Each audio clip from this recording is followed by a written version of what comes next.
নমস্কাৰ মৰমৰ ছাত্ৰ ছাত্ৰীসকল তোমালোক ভালে আছা নিশ্চয় আজি মই তোমালোকলৈ এটা নতুন পাঠ লৈ আহিছো পাঠটি হৈছে পৰিস্থিতি তন্ত্ৰ সকলোৱে বুজিবলৈ যত্ন কৰিবা পাঠটি কি আছে মই তোমালোকক বহলভাৱে বুজাবলৈ যত্ন কৰিম আৰু সকলোৱে এতিয়া পাঠ মেলি লোৱা কিতাপ উলিয়াই লোৱা মেলি লোৱা আজিৰ পাঠ হৈছে পাঠ নং 2 আৰু পৰিস্থিতি তন্ত্ৰ এতিয়া মনত পেলোৱাচোন যোৱাটো ভিডিঅ'লৈ তোমালোকে মনত পেলোৱা যোৱাটো ভিডিঅ'ত মই তোমালোকক কি পঢ়াইছিলোঁ আমাৰ পৰিৱেশৰ বিষয়ে তোমালোকক কৈছিলোঁ তাত আছিলে প্ৰাকৃতিক পৰিৱেশ আৰু জৈৱিক আৰু অজৈৱিক উপাদান আকৌ এবাৰ মই তোমালোকক মনত পেলাই দিছোঁ কিয়নো আগৰ পাঠটিৰ লগত তোমালোকৰ আজিৰ পাঠটি সম্পূৰ্ণভাৱে প্ৰয়োজন হ'ব আগৰ পাঠটি তোমালোকে ভালদৰে বুজি পালেহে আজিৰ পাঠটি বুজিবলৈ পাৰিবা সেইকাৰণে তোমালোকে এতিয়া মই আগৰ পাঠটিলৈ যাবলৈ মই যত্ন কৰিছোঁ আৰু অলপ মনত পেলাই দিবলৈ মই চেষ্টা কৰিম প্ৰাকৃতিক পৰিৱেশ বুলিলে তোমালোকে কি বুজা প্ৰাকৃতিক পৰিৱেশ বুলি ক'লে আমি সাধাৰণতে কি বুজিছিলোঁ বায়ু পানী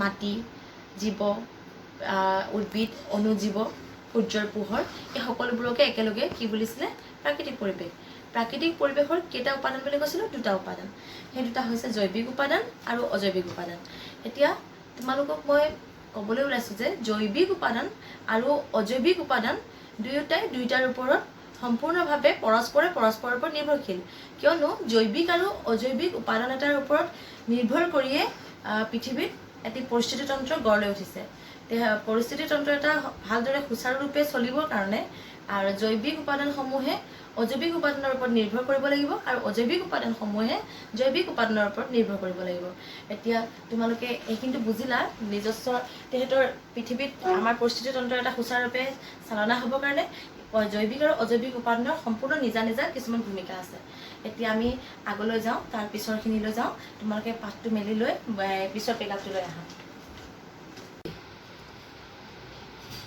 এতিয়া চোৱা তোমালোকে দ্বিতীয়টো প্লেগাপলৈ আহা মই দ্বিতীয়টো প্লেগাপ তোমালোকক বুজাই দিছোঁ সেউজীয়া উদ্ভিদে সূৰ্যৰ পোহৰত পাতত থকা হৰিতকণাৰ উপস্থিতিত বায়ুৰ পৰা গ্ৰহণ কৰা কাৰ্বন ডাই অক্সাইড গেছ আৰু শিপাই শুহি লোৱা পানীৰ সহায়ত খাদ্য প্ৰস্তুত কৰে এই প্ৰক্ৰিয়াটো হৈছে সালোকসংশ্লেষণ তোমালোকক মই কৈছিলোঁৱে যে সেউজীয়া উদ্ভিদে ক'ৰ পৰা খাদ্য লয় প্ৰথমে সূৰ্যৰ পোহৰত খাদ্য গ্ৰহণ কৰে আৰু কাৰ উপস্থিতিত হৰিতকণাৰ উপস্থিতিত যিবোৰ পাত সেউজীয়া হয় দেই উদ্ভিদৰ যিবোৰ পাত সেউজীয়া তাতে হৰিতকণা থাকে কিন্তু যিবোৰ পাত হালধীয়া ৰঙৰ হয় বা বেলেগ ৰঙৰ হয় তাত হৰিতকণা নাথাকে সেই হালধীয়া ৰঙৰ পাতবোৰে থকা গছবোৰে নিজৰ আহাৰ নিজে প্ৰস্তুত কৰিব নোৱাৰে কাৰণ সিহঁতৰ হৰিতকণা নাথাকে তাৰ বাবে সিহঁতি কিছুমান অন্য গছত বাহ লৈ বা কোনোবা পচা কাঠ আদিত মানে বাস কৰি সিহঁতে তাৰ পৰা খাদ্য গ্ৰহণ কৰে সেই উদ্ভিদবোৰক কয় পৰআশ্ৰয়ী বা পৰজীৱী উদ্ভিদ এতিয়া যিবোৰ পাত সেউজীয়া সিহঁতে সূৰ্যৰ পোহৰৰ পৰা খাদ্য গ্ৰহণ কৰে আৰু ক'ত কৰে বায়ুৰ পৰা কাৰ্বন ডাই অক্সাইড লয় আৰু মাটিৰ পৰা পানীৰ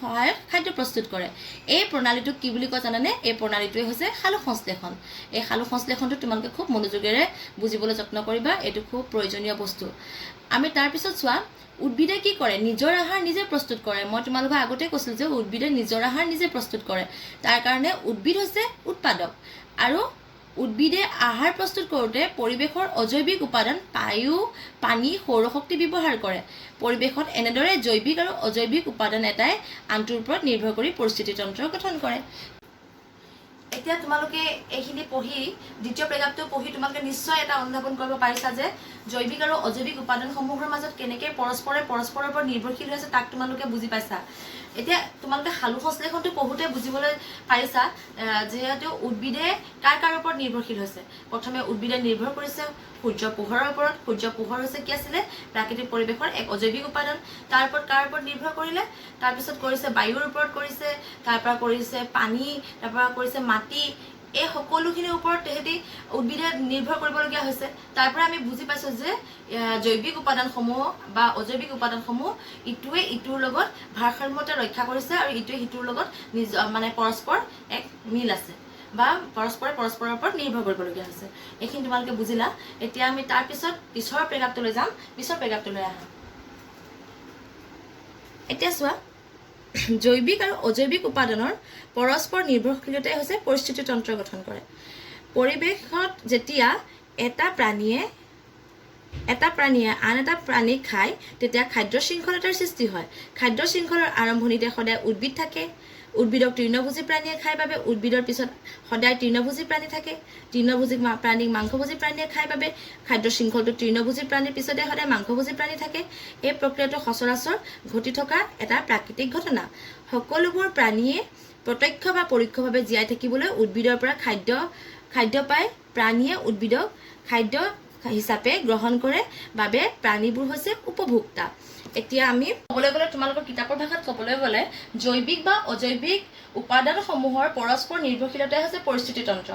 কিন্তু আমি যদি এতিয়া বহুলভাৱে বুজিবলৈ যত্ন কৰোঁ তাক তোমালোকে কি বুলি ক'ব লাগিব? জৈৱিক আৰু অজৈৱিক উপাদানসমূহে এটা নিৰ্দিষ্ট পৰিৱেশত যিকোনো এটা নিৰ্দিষ্ট পৰিৱেশতহে পৰস্পৰে সম্পৰ্ক অটুট ৰাখি পৰিৱেশটো ভাৰসাম্য অৰ্থাৎ কি হৈছে ইটো এটা যিকোনো প্ৰাণীবোৰে ইটোৱে ইটোৰ ওপৰত নিৰ্ভৰ কৰোঁতে ভাৰসাম্য ৰক্ষা হ'ব লাগিব। কোনোবা এটা প্ৰাণী যদি নোহোৱা হৈ যায় তেতিয়া ইটো প্ৰাণীও নোহোৱা হৈ যাব। সেইটো হৈছে ভাৰসাম্য। পৰিৱেশত সম্পূৰ্ণ যিমানটো প্ৰাণী থাকিব লাগিব সিমানেই থাকিব লাগিব। সেই ভাৰসাম্য ৰক্ষা কৰি ইটোৱে সিটোৰ ওপৰত যেতিয়া নিৰ্ভৰশীল হ'ব তাকে ক'ব পৰিস্থিতিতন্ত্ৰ। এতিয়া লিখা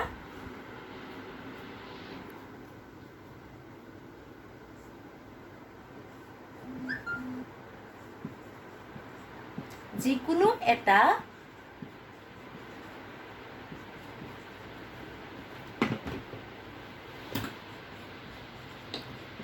নিৰ্দিষ্ট পৰিৱেশত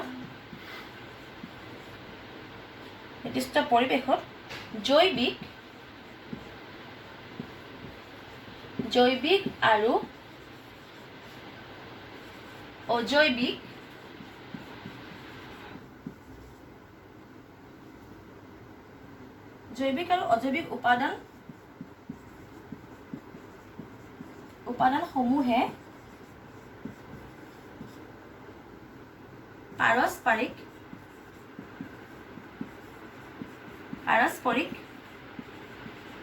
সম্পৰ্ক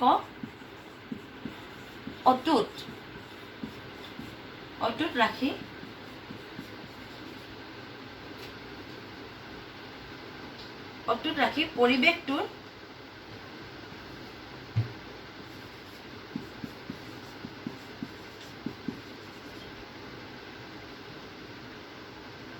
পৰিৱেশটোৰ ভাৰসাম্য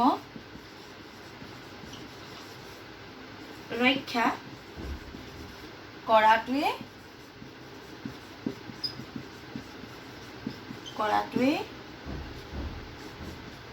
হৈছে সেই পৰিৱেশটোৰ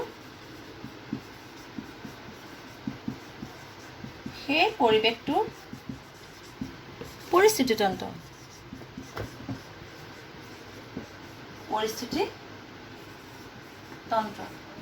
অৰ্থাৎ পৰিস্থিতিতন্ত্ৰ এটা প্ৰতিটো বিভিন্ন পৰিৱেশত পৰিস্থিতিতন্ত্ৰ বিভিন্ন হ'ব। এতিয়া আমি এই পৰিস্থিতিতন্ত্ৰৰ বিষয়ে যদি জানিবলৈ যাওঁ জানিবলৈ গ'লে প্ৰথমে জানিব লাগিব যে পৰিস্থিতিতন্ত্ৰ এটা গঠন হ'বলৈ কি কি উপাদান লাগে আৰু সেই উপাদানসমূহৰ বিষয়ে আমি এতিয়া জানো আহোঁ। এতিয়া তোমালোকে উপাদানসমূহ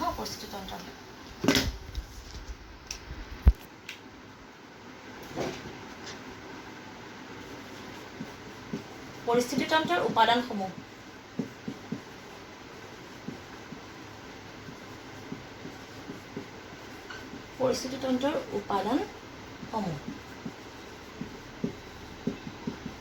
পৰিস্থিতিতন্ত্ৰৰ উপাদানসমূহ বুলি ক'লে প্ৰথমে আমি আহিব উৎপাদক। উৎপাদক মানেনো কি? মই তোমালোকক কৈছিলোঁ যে উৎপাদক মানে হৈছে যিয়ে নিজৰ আহাৰ নিজে প্ৰস্তুত কৰিব পাৰে।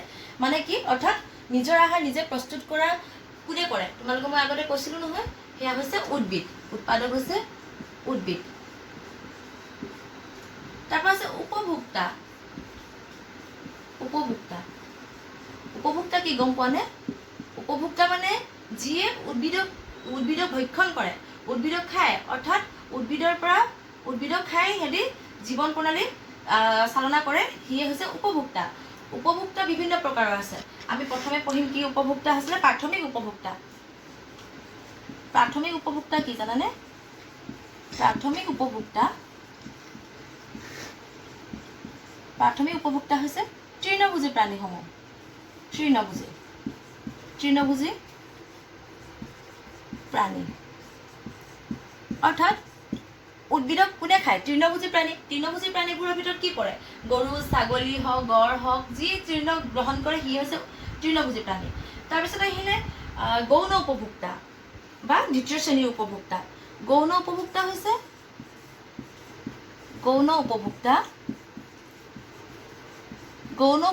হৈছে তোমালোকে চিন্তা কৰাচোন, তৃণভোজী প্ৰাণী কোনে খায়? মাংসভোজী প্ৰাণী।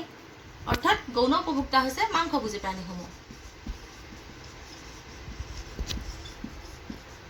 মাংসভোজী প্ৰাণী হৈছে গৌণ উপভোক্তা। তাৰপিছত কি আহিলে জানা? তাৰপিছত আহিব সৰ্বভোজী, তৃতীয় শ্ৰেণীৰ উপভোক্তা বা সৰ্বভোজী প্ৰাণী। তৃতীয় শ্ৰেণীৰ উপভোক্তাবোৰৰ ভিতৰতে পৰে তৃতীয় শ্ৰেণীৰ উপভোক্তা। এইবোৰ কি হয়? সৰ্বভোজী প্ৰাণী। সৰ্বভোজী প্ৰাণী কোন জানানে তোমালোকে? সৰ্বভোজী প্ৰাণী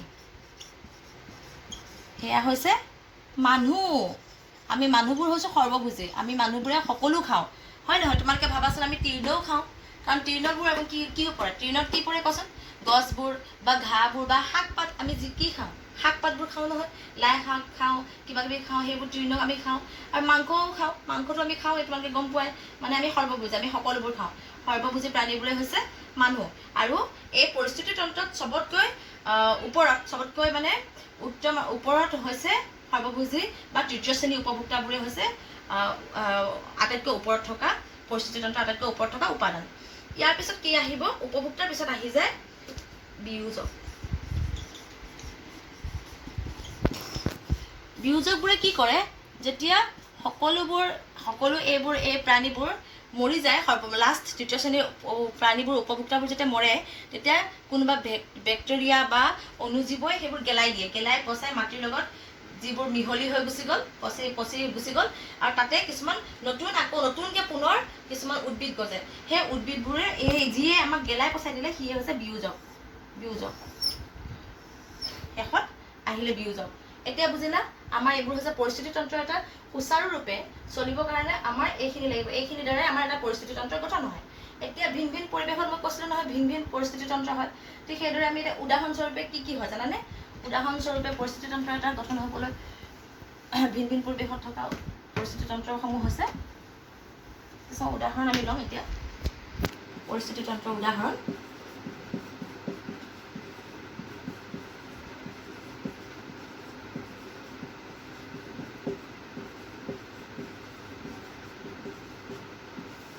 কি আছিলে? পৰিস্থিতি তন্ত্ৰৰ উদাহৰণ হ'ব এটা আটাইতকৈ ইজি আৰু আটাইতকৈ তোমালোকে বুজিব পৰা এটা প্ৰথম হৈছে পুখুৰী। পুখুৰী এটা মন কৰিবা। আৰু হৈছে ঘাঁহনি। পুখুৰীটোলৈকে তোমালোকে মন কৰাচোন, পুখুৰীত কি আছে? তোমালোকৰ কিতাপত আছে। এতিয়া এই ছবিটোলৈ চোৱাচোন, তোমালোকে লক্ষ্য কৰা। এইটো এটা হৈছে পুখুৰীৰ ছবি। পুখুৰীটোত কি আছে? কি দেখিছা? ইয়াত আছে কাছ আছে, মাছ আছে, পানী আছে, উদ্ভিদ আছে, বগলী আছে, হাঁহ আছে। এতিয়া হৈছে এটা আমাৰ অলপ আটাইতকৈ সহজ এটা পৰিস্থিতি তন্ত্ৰ তোমালোকে বুজিবৰ বাবে। এতিয়া এইখিনি পঢ়ো আহাচোন। পুখুৰী হ'ল পৰিস্থিতি তন্ত্ৰৰ এটা উত্তম উদাহৰণ। পুখুৰীত থকা জলজ উদ্ভিদ যেনে শেলাই, মেটেকা, ভেট, পানীত গজা ঘাঁহ আদি সূৰ্যৰ পোহৰত খাদ্য উৎপাদন কৰে। সেইকাৰণে এইবোৰ হৈছে উৎপাদক। আৰু এই উদ্ভিদবোৰ পুখুৰীত থকা এনেবোৰ জীৱই খায়। ভাবি চোৱাচোন, বিভিন্ন ধৰণৰ কীট পতংগ, সৰু মাছ, শামুক আদিয়ে উদ্ভিদবোৰক আহাৰ হিচাপে গ্ৰহণ কৰে। সেইবাবে এইবোৰ হৈছে প্ৰাথমিক উপভোক্তা। এতিয়া বাৰু প্ৰাথমিক উপভোক্তা কোনবোৰ জীৱই খায়? পুখুৰীত থকা ডাঙৰ মাছ, ভেকুলী, কেঁকুৰা আদিয়ে খায়। সেইবোৰ হৈছে গৌণ বা দ্বিতীয় উপভোক্তা। আৰু এই দ্বিতীয় পৰ্যায়ৰ উপভোক্তাক বাৰু কোন জীৱই খায়? এতিয়া চোৱা, ভেকুলী, কেঁকুৰা, মাছ আদি সাপ, বগলী, মাছৰোকা চৰাই আদিয়ে খায়। সেইবোৰ হৈছে তৃতীয় শ্ৰেণীৰ উপভোক্তা। তৃতীয় শ্ৰেণীৰ উপভোক্তাবোৰ এই পৰিস্থিতি তন্ত্ৰৰ সকলো উপভোক্তাতকৈ উচ্চ পৰ্যায়ৰ। পৰিস্থিতি তন্ত্ৰৰ প্ৰাণীবোৰে ইটো সিটোৰ ওপৰত কিহৰ বাবে নিৰ্ভৰ কৰে? আমি জানানে? নিশ্চয় খাদ্যৰ বাবে। এতিয়া তোমালোকে আহাচোন, আমি চাওঁ পুখুৰীত প্ৰথমে আমি কি পালোঁ? পুখুৰীটোকে আমি উদাহৰণ হিচাপে লৈছিলোঁ। এতিয়া চোৱা, পুখুৰী হৈছে পৰিস্থিতি তন্ত্ৰৰ এটা উত্তম উদাহৰণ। এতিয়া চোৱা, পুখুৰীত কি থাকে আমি তাক পঢ়িম। এতিয়া পুখুৰীত থকা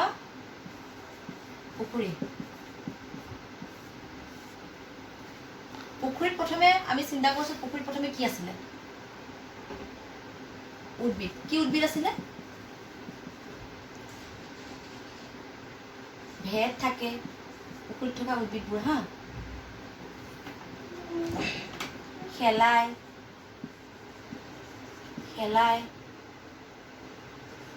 পানীত গজা ঘাঁহ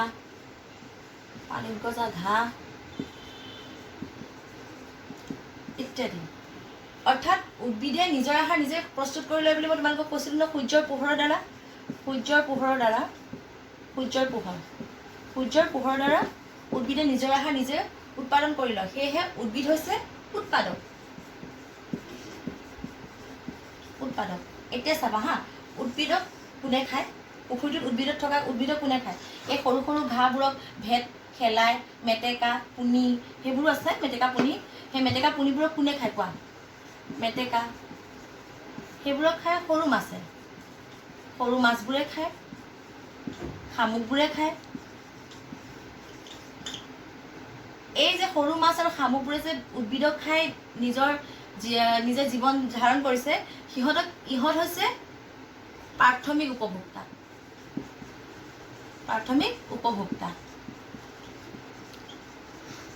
আকৌ এই সৰু মাছবোৰক কিহে খায়?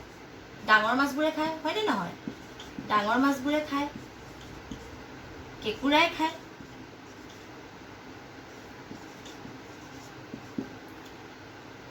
এই ডাঙৰ মাছবোৰক আকৌ কোনে খায়? সাপে খায়।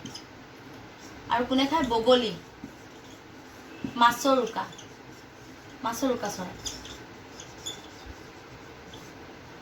এতিয়া চোৱা, এই ডাঙৰ মাছবোৰ কোন হয়? দ্বিতীয় শ্ৰেণীৰ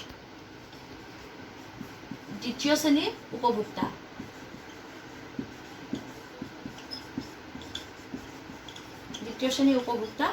বা গৌণ উপভোক্তা। আৰু এই সাপ, বগলী আৰু মাছৰোকাবোৰ হৈছে তৃতীয় শ্ৰেণীৰ উপভোক্তা।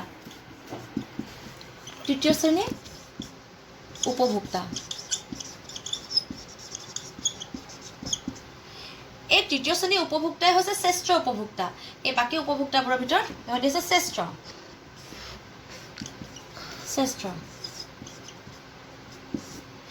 এতিয়া তোমালোকে দেখিলা যে ইটো জীৱই আন এটা জীৱৰ ওপৰত নিৰ্ভৰ কৰিবলগীয়া হৈছে।